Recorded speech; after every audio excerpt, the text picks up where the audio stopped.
নমস্কার, পশ্চিম মেদিনীপুর থেকে পুতুলের হোম কিচেনে আপনাদের সকলকে জানাই স্বাগত। আশা করি আপনারা সকলেই খুব ভালো আছেন, আমিও খুব ভালো আছি। আজকে আপনাদের দেখাবো সোয়াবিন, আলু আর গাজর দিয়ে একটা রান্না। অল্প তেলে যদি রান্না খেতে চান তাহলে এই রান্নাটা অবশ্যই বাড়িতে তৈরি করবেন, খুব সুন্দর হয় খেতে। দিয়ে দিলাম দুটো তেজপাতা, অল্প দিয়ে দিলাম জিরে, এখানে বেটে রাখা মশলা, একটা ছোট টমেটো, আদা, রসুন, কাঁচা লঙ্কা, পেঁয়াজ দিইনি আমি।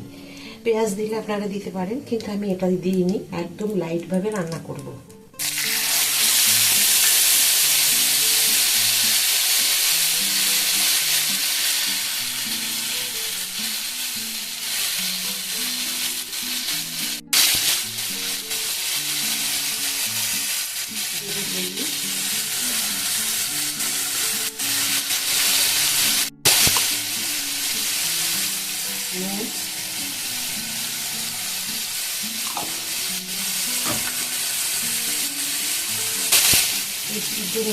একটুখানি গুড়, এখানে দিলাম রেড চিলি পাউডার। আমি এখানে গুঁড়ো দিয়ে মানে গোটা জিরেকে বেটে নিয়েছি, এটা বলতে ভুলে গেছিলাম। তো আপনারা এইভাবে বেটে নেবেন বা গুঁড়োও দিতে পারেন।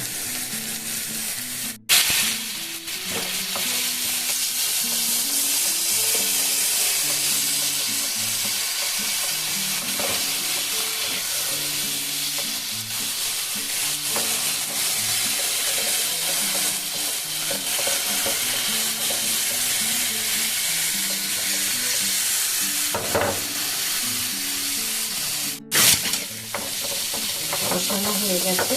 এখানে দেখুন আমি একটু ভাপিয়ে নিয়েছি জলে সয়াবিন, গাজর, আলু।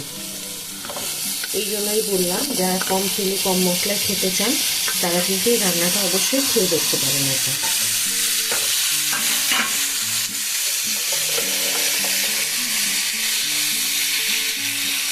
খুব সহজ সাধারণ রান্না, তাড়াতাড়ি হয়ে যায় আর খেতে খুব সুন্দর হয়।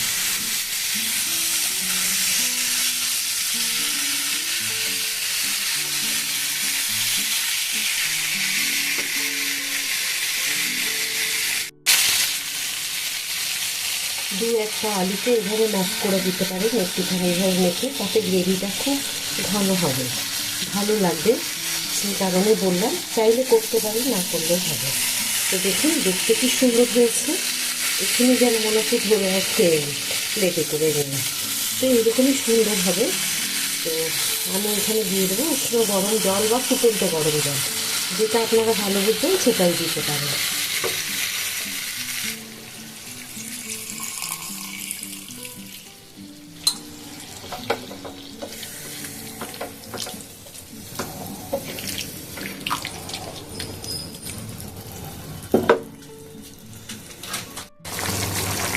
দিয়ে দিলাম একটু ধনেপাতা,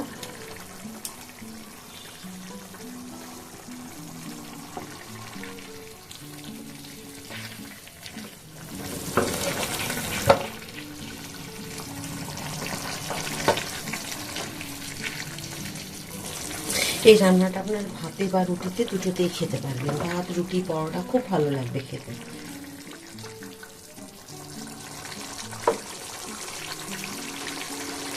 দেওয়ার পরে যদি একটু কসুরি মেথি দিয়ে দেওয়া হয় তো খুব ভালো হয়। আমি তাই করলাম, একটু কসুরি মেথি দিয়ে দিলাম। তো দেখুন এখন কিন্তু বেশ ভালো লাগবে। ধনেপাতা দিলে আর কিন্তু দেওয়ার প্রয়োজন হয় না, কিন্তু একটু কসুরি মেথি এ কারণেই দিলাম, কারণ এখন ধনেপাতাগুলো খুব একটা ভালো গন্ধ থাকে না। তো সেই আপনারা যদি চান, যখন শীতকালে যে ধনেপাতাগুলো হয় কচি কচি, সেই সময় কিন্তু আপনারা ধনেপাতা দিলেই হবে শুধু। আর যারা কসুরি মেথির গন্ধ ভালোবাসেন তাহলে কিন্তু কসুরি মেথিও দিতে পারেন।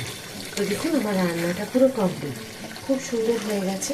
কেমন হয়েছে বলুন, আমি তো সুন্দর বলবই, আপনাদের কেমন লাগলো? আজকে সয়াবিন, গাজর, আলু এই যে রসা কষা, একদম যারা তেল মশলা খেতে কম পছন্দ করেন তাদের জন্য আমি এইভাবে ভিডিওটা করলাম। কেমন লেগেছে? যদি ভিডিওটি ভালো লেগে থাকে প্লিজ একটা লাইক করে দেবেন, সাবস্ক্রাইব আর শেয়ার করে আমার সাথে থাকবেন, যেমন প্রতিটা ভিডিওতে আপনারা আমার সাথে থাকেন।